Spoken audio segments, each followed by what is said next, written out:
Good evening. I am Oyam Sengupta. I'm studying economics in Jadavpur University. I'm an undergraduate student studying in third year of economics department, and additionally I am doing some kind of projects and this environmental projects in global change program, Jadavpur University. My main inspiration for working for climate change has been definitely an association with global change program, because it's coordinated by one of our professors, Professor Joyce Roy from our department, and that's how I came to that's how I became interested. And my interest grew when I interned in a Japanese company when I was in Japan. It's the biggest environmental solution providing company of Japan. It's called Yamatake Corps. And when I came to know about like the kind of products they have, the kind of environmental laws, regulations that they have in Japan, and the kind of products, the kind of thing that they have, which even we cannot imagine sitting here, and that's our future. That's when I thought that's our future, and that's where we all have to go if we need to save ourselves. And that's how my interest in where my climate change comes from. And I'd just like to say a quote which I like very much. I learned this quote from one of the international climate champions from Mexico who was in the Scotland workshop. So he has a very interesting quote that we don't inherit from our parents, we borrow from our children. So we today what we have we haven't inherited that from our parents.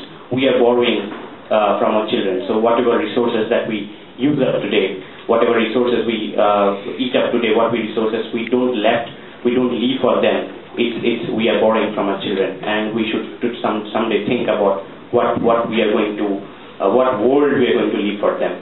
So that's one of the interesting quotes that I like very much. So what can the youth do to meet the challenge of climate change? So I thought to start off with this I found on the internet. So it's the guy is showing off his new environmental friendly wind powered iPod. So I selected that picture. That's a sneak peek into the future. Probably someday we're going to have some like iPods where the guy puts on a helmet and they have a big wind turbine and the iPod is going to run on that. Why I selected that, because why I selected that is because that symbolizes youth and that symbolizes climate change. That puts the picture of youth for climate change perfectly. So that's why I selected this particular picture. So let's get more serious. What I think are the targets for the youth? I think there are two prime targets. So first one is of course awareness, and only becoming aware is not the optimal thing to do. We know so many things, but if we don't act according to that, then it does no help to us. So action, and I'm going to speak about specific action, enterprise, how the entrepreneurial spirit of the youth can come into play in this place. So awareness. As I was saying, that one of the questions that I asked regarding that survey result was that, do you think that lack of motivation is the only reason that we are not working for climate change? Because I don't think so. I think that we have inaction because caused by wrong information, and which leads to confusion. 2025, 2050, 2 degrees Celsius, 3 degrees Celsius, Sundarbans, Calcutta, which goes down first. How much the temperature goes up by 2025? 2 degrees Celsius, 3 degrees Celsius. Is global change, is climate change, is it really a problem? All these confusions also leads to much part of the inaction, that I think. So that's why I think that dissemination of proper information is a very, very important part to fight the challenge of climate change. And so it's important to need for telling people about possible options for action. I'd like to pick up, and then of course the Green Doctor program of UK. This is run by an NGO in Leicester, and they came to present about their program in the Scotland workshop, and that's how I came to know about them. And this is very interesting. I'm going to speak about just after why I'm emphasizing on why I emphasize on a need for telling people about possible options for action is because we see so many NGOs and so many companies like just giving away free environmental products. For example, look at the 80s campaign of giving out free smokeless chulhas. why didn't it work? You need to find out why didn't it work.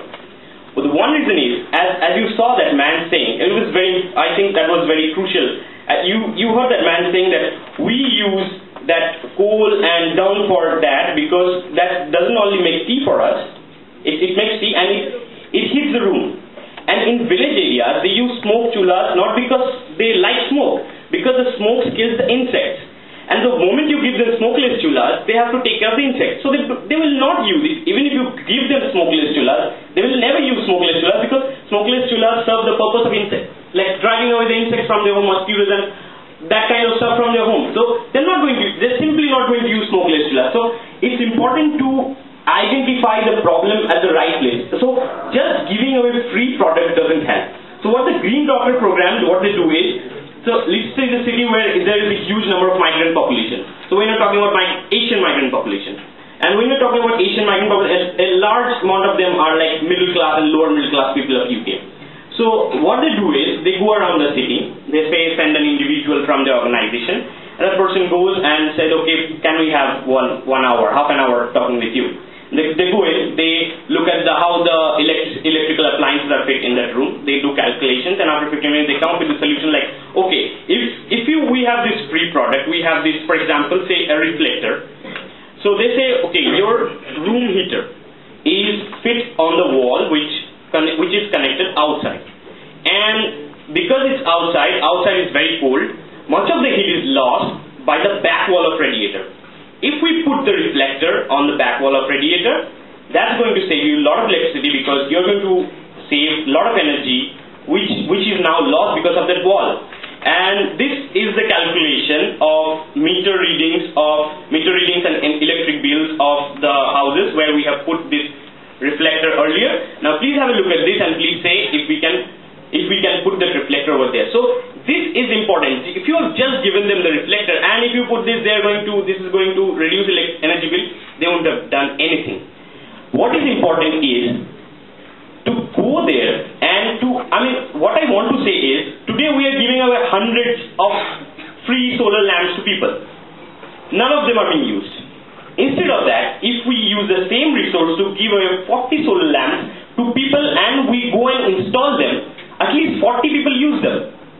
So we don't have unlimited resource. If we want to cater to the right kind of people, we just can't give away 100 free solar lamps.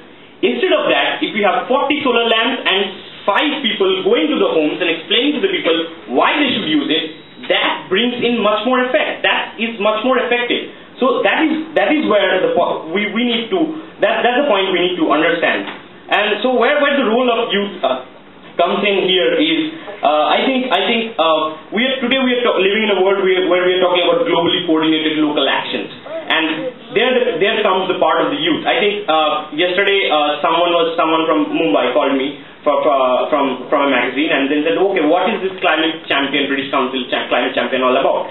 And so I had to tell her within one sentence. So I said it's awareness building and networking. So networking is very important because we can't act on our own and then say, okay, whatever, we don't care about what our neighbor is doing. We can't do that. We have to build the network. We have to know what each other are doing. So that's where whether you talk about countries, whether you talk about cities, whether you talk about districts, that networking is very important. That what your neighbor is doing and what you're doing, coordinating those local actions, that is very important, and that's where the role of the youth comes in.